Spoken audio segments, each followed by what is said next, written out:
Bonjour tout le monde, j'espère que vous allez bien. Pour ce premier podcast, j'ai décidé de vous parler des mémoires cellulaires. Alors, pourquoi les mémoires cellulaires? Parce que pour moi, c'est quelque chose de très important. Je dirais même que c'est la base de tout. Alors, pour certains, les mémoires cellulaires, ils savent déjà de quoi il s'agit. Il y en a d'autres qui sont en cours de formation, d'autres qui ont même déjà fait la formation. Par contre, un grand nombre parmi vous, je suppose, ne savent pas de quoi il s'agit. Alors, les mémoires cellulaires, qu'est-ce que c'est? Il faut bien comprendre qu'à la base, nous nous engrammons des mémoires, des croyances qui sont en nous. Et ceci commence déjà quand on est dans le ventre de notre mère.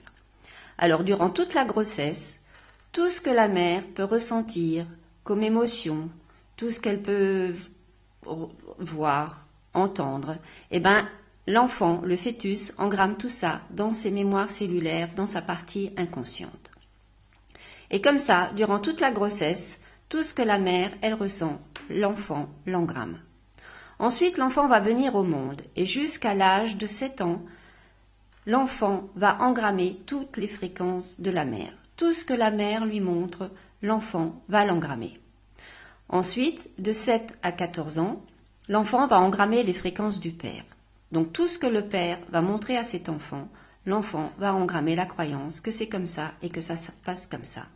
Mais aussi qu'au sein du couple, au milieu de la famille, l'éducation, tout ça, ça se passe comme ça et pas autrement.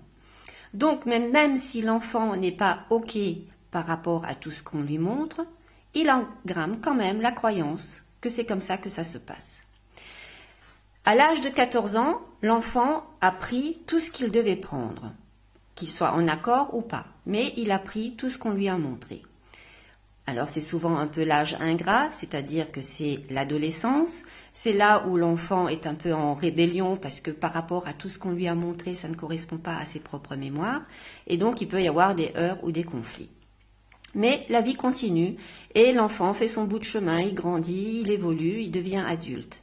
Mais par rapport à toutes ces mémoires et ces croyances qu'il s'est engrammées, à un moment donné, il va être confronté à des blocages, à des obstacles et même à un moment donné créer des pathologies. Donc ce qui est important, c'est justement de comprendre quelles sont ces mémoires et ces croyances que je me suis engrammées qui à un moment donné dans ma vie vont me créer des dysfonctionnements, des problèmes ou des blocages. Voilà en ce qui concerne les mémoires cellulaires.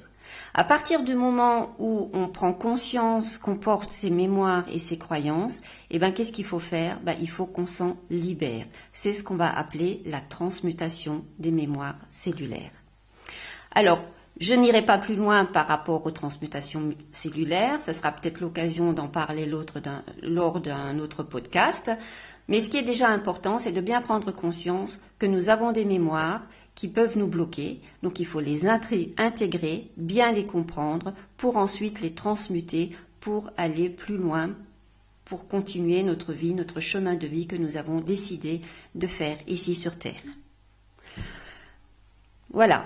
Donc ça c'est déjà le premier point, ce qui est important, mais comme je vous disais tout à l'heure, je ne veux pas aller plus loin dans la transmutation des mémoires cellulaires. Je pense que ça sera vraiment l'objet d'un autre podcast.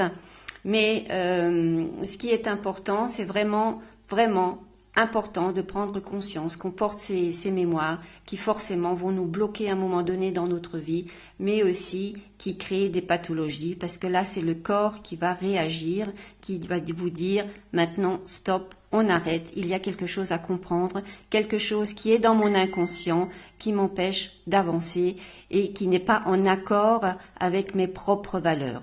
Parce que j'ai été conditionnée, j'ai été façonnée par rapport à l'éducation de mes parents, par rapport à l'éducation nationale, par rapport à plein de choses, mais ça ne correspond pas à mon enfant de lumière intérieure qui a besoin de jaillir, qui a besoin de s'exprimer et de mettre sa créativité en route. Voilà.